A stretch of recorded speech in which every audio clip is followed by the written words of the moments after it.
I just got done shooting various Smagam 2020 and I had to make this video explaining the easiest techniques while shooting a Smagam.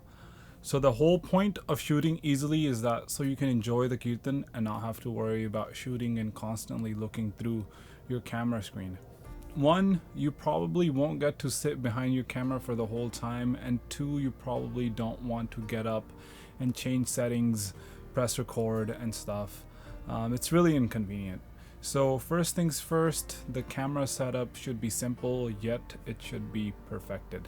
I use my Sony A7 Mark IIIs, which have an awesome remote application feature where I can use the application on my phone to hit record, change settings, and even monitor my footage remotely. Notice that this Wi-Fi is from the camera and does not connect you to the internet. It only connects you to the camera, so sitting anywhere up to like 30 feet, you can control your camera and press record every 30 minutes, change your exposure settings, etc. Now do remember that to record video, you must be on the movie settings of your camera to do so.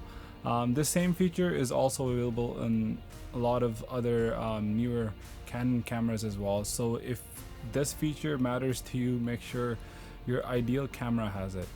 Secondly, I want to mention that powering on the camera for a long period of time could also be tough. So I encourage you to use a battery AC/DC adapter. This basically gives power through your battery to the camera from an outlet. There are probably many electricity outlets around, so you can use those or keep a long extension cable which you can use to power your camera as well. This saves you the effort of changing batteries, also saves you time actually going home and charging the batteries and all that.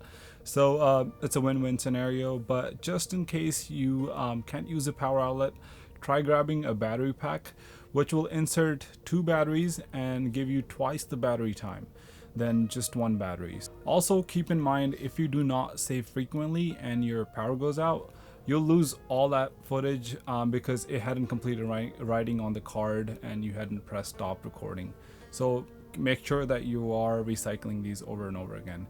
To power up your audio recorder like the Zoom H6, you can use a mini USB cable, not a micro USB cable, and plug that into a battery pack. And lastly, I do prefer that you use big storage SD cards such as 128 or 256 gigs for video, as these will last you most of the Smagam. For audio, you shouldn't ever need a card bigger than 64 gigs, but just to be safe, make sure you back up all the footage after every program. I prefer using an external SSD as it copies files much faster than a traditional hard drive.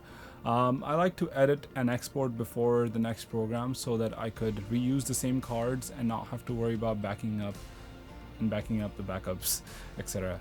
So now you're probably wondering how I edit, export, and upload so fast. I will be uploading a video soon on how to edit a Smagam in under 1 minute, so do enjoy that. So if you guys have any questions, please make sure to ask them in the comment section down below, and I will see you guys in the next video.